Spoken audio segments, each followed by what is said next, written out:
And let's bring Joe up. Let's get it, Joe.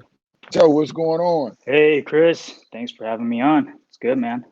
How you It's been? amazing, man. Amazing. Just got off the gym court. I got a few NBA pre-draft guys in the building and Okay. ran in to get right on the show. So I want to start off, Joe, with just educating people, right, about international business. Now, you're in the media side of it, and it's you're in like different parts of it. How is the market internationally different in social media, like Doling account versus like an Instagram or YouTube account? Let's just educate our viewers on that. Yeah, it's kind of, encapsulate the international media landscape. I think it's important to know that for people that are interested in penetrating the China market, there are a lot of red tape. So there's restrictions when it comes to posting stuff and actually reaching your audience there, right? So anything you post on YouTube, Instagram, Twitter, all that stuff is banned and restricted in China because they have their own set of social media platforms. So, kind of what you Right, talked about, hey, the Douyin, a lot of people don't know that is the TikTok version in China. So, just because you're right, posting on TikTok here, just because you're posting on Instagram here, and you have your channel running on YouTube, doesn't mean you're reaching your Chinese audience. And yeah, because mhm, and it's because the Chinese audience in China, they're tuned into their frequency over there. correct. Yeah, they have their own platform that they're used to using and consuming content and interacting. And if you're not on that, you're literally not making that connection with them. Right, and China market is a very huge market to tap in, and that's how you and I became business partners, and being business partners and working with Muho TV, which allowed for me to penetrate into China, and it's been great working with you, Joe. So let's give the audience a little bit about what we do together as partners and how we take content, how we take my teaching, being a master trainer, and me going through you and through our company and opening up to the world of China. How does that work? What are those steps? Because some people want to know, some people want to be educated on. Sure. I mean, I think we came together because you had the foresight, and I think a lot of players they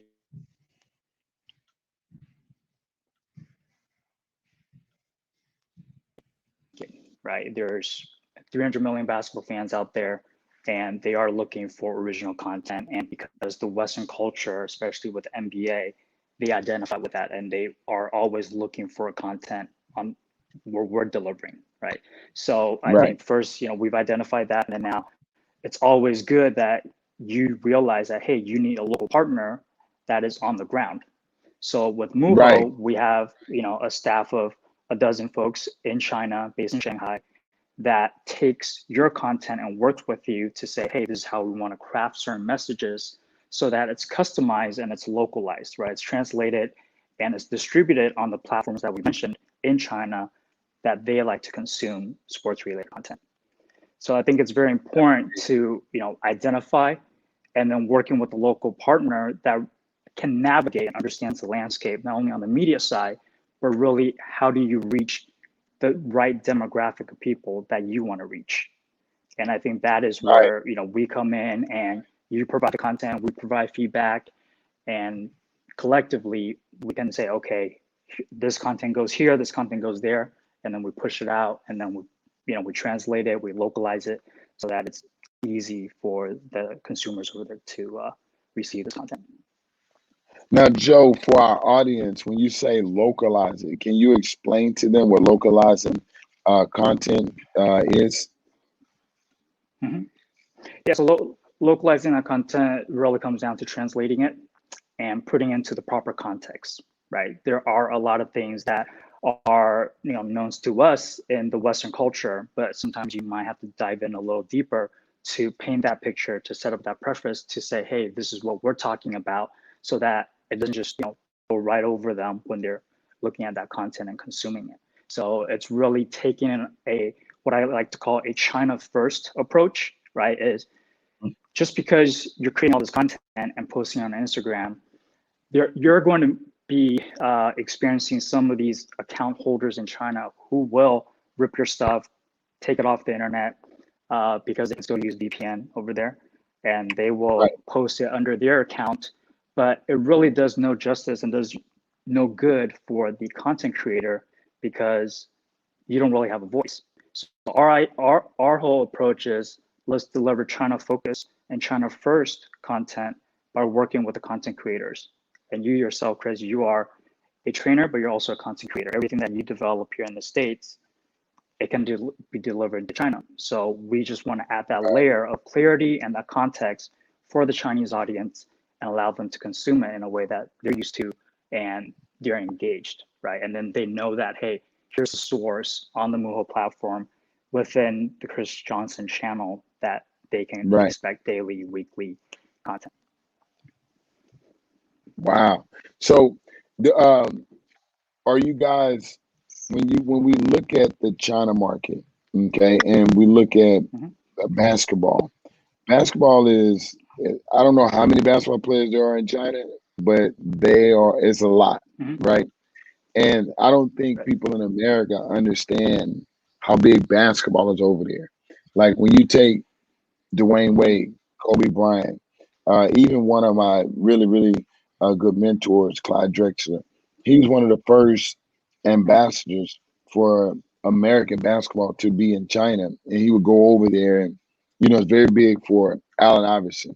You know, what does Mhm. basketball mean to the Chinese uh, people, and how does that correlate with our Americanized basketball? Like, I'm trying to show why it's important to be in both markets. Yeah. Well, I think in China, the government, they've, been very supportive, and what's actually one of their initiatives to push health and fitness and, lifestyle around fitness, right? And it just so Right. happens soccer and basketball, they're at the forefront of it. But if you are to trace back, what NBA has done a phenomenal job is, when David Stern was still commissioner, he really opened the gateway in terms of, hey, in the 80s, he just made basketball games, NBA games, accessible on national television over there. And Right. so there's familiarity in terms of people watching, dating back to the Michael Jordan era and then Kobe Bryant and so forth. They can say, hey, even though I've never been to the United States, even though I'm 6,000 miles removed from, attending a game, but because they're so used to these daily programs that are shown through national television in China, they have that familiarity with, these players, these teams, right? And then you got Yao Ming in 2002 when he was drafted, go in and Houston Rockets became China's team. And because of that familiarity and because the fact that, hey, he was the first Chinese born uh, player to be Yeah. selected first round, first pick, and did well in the NBA. There were a lot of connection based on the fact that, hey, they had that player, but it, like I said, it traced back to, in the 80s when NBA identified like, hey, look, this is a huge market and we need to be there and we need to have media presence and we need to be able to show games. So back then, I mean, they weren't even looking to be paid. Right now, I mean, they're looking for media rights and the Right. billions a year, but then back then they simply just wanted to flood and really get the game out to the Chinese audience. So it correlates in that first, the government has huge push in sports because I think there's still that hope and desire to create another NBA player from China. I mean, you think about 1.4 billion people. Who'd have thought Oh, since Yao yeah, Ming, it's right, gonna be. 19 years ago, Yeah. that there's not another NBA player, right? So I think there's huge Right. opportunity and we've talked about this. Is how do we bring training systems from the states, right, and bring it to China and give them structure and give them a curriculum so that they can really elevate the level of training over there. That transitions to my next question for you, Joe. Like, I know that we're planning on our tour and going over to have our basketball development and camps. Right. How does that look and how does that work? Like, because most people will be like, well, how do you do it? But you got to have a team. And Mhm. can we give the audience and educate the audience why it's important to have a team, especially for a guy like me to be able to take the training from Los Angeles, California into China? Yeah, I think it starts on the online, right? You promote, you really brand yourself. Hey, look, you are a Brand and master trainer. marketing. Here are the Yep. curriculum. Yeah, you market it online, and then from that online, it allows you to take it to offline, where now you have a local team that can actually host these programs or clinics. And I'll kind of share with you guys a little bit in terms of the extra layer of work that's required. Like here in the States, a lot of players, yourself as well, trainers, they can host, summer basketball clinics, right? You rent out a gym, you invite people Right. over, set up a website, register. In China, it does take a little bit more effort and involves some sort of, in terms of getting the right license and approval of permits to be able to hold these public clinics. And then from there, you can, get people to register, pay for it, or provide some goodwill clinic. But you do require a local team to be able to facilitate that because, you'll need the permits to be able to host it, and then you'll want to make sure you are reaching the right people to bring them in to host this, to run the clinic. So that's kind of, the importance of having that local partner to really push your brand and attract the right folks that are Right. engaging with you online. That's amazing, Joe. Hey, go ahead and bring that up for me, Logan. That question from Sean X. Joe, if you could expand a market from China into America, what would that be? So I think in China, where they're really ahead, are two areas. We're talking about technology, we're talking about media. On the technology is on the fintech side, right? If you go into China, uh, they do not use credit cards. Their payment Everything. Yeah. systems, everything is through Barcom. Fintech part that has been phenomenal and very convenient. On the media side, they are kind of in the front waves of what we call creator economy, where you do these live streams, you have your own show, and the audience can either tip you or you can make money direct to consumer by selling products through these live streams. And I think in the States, we're slowly seeing some of these platforms pop up. But in China, I mean, they've been going for 3 or 4 years, and some of these influencers, right? So in China, they call it key opinion leaders, KOLs. That Okay. is a major way for them to open up the direct to consumer channels, where we are still, relying on the ads and YouTube sponsorship, that type of model. So I think those are two areas where they're Right. ahead. I'd love to see those come into the States and make kind of a dent in the economy here. Joe, that's pretty good, Joe. So, Joe, listen. So, how do anyone want to get in contact with you? How do they get in contact with you?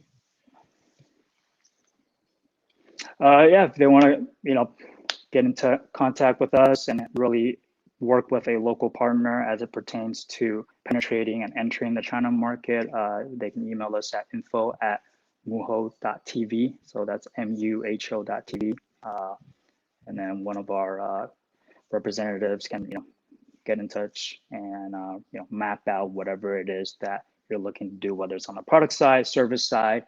Again, for Muho, we are more of a sports-centric digital platform, so we operate more in the basketball space because that's what really our specialty is, and that's where most of our audience resonate with the content that we put out. But there are a lot of U.S. brands that are looking to enter in China, and we have helped them Right. place by working with local celebrities, working with local influencers, and working in terms of working with governments to activate certain event type related uh, activations. So yeah, if you guys are looking for that local partner, love to speak to a lot whoever it is out there. That's And guys, I'm gonna let you know right off the bat. Joe and I've been partners for 2 years, and it's been really good, and it's amazing. So if you guys are looking to grow and develop your business in other countries, especially internationally in China, our Muho team is a perfect fit for you. Let's just see if you're a perfect fit for us. Joe, thank you so much for coming on 48 minutes a game. It's been a Sure, wrap. man. Game is over. Game is over. So thank you All for right. coming up. Log, let's get it, Log.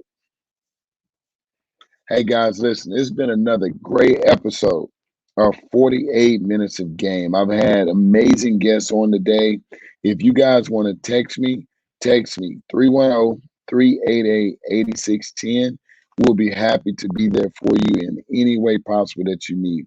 If it's basketball, education, you name it, money, investments, that's what we're here for. And that's why we're giving you 48 minutes a game. It's been another great episode. Peace. We out.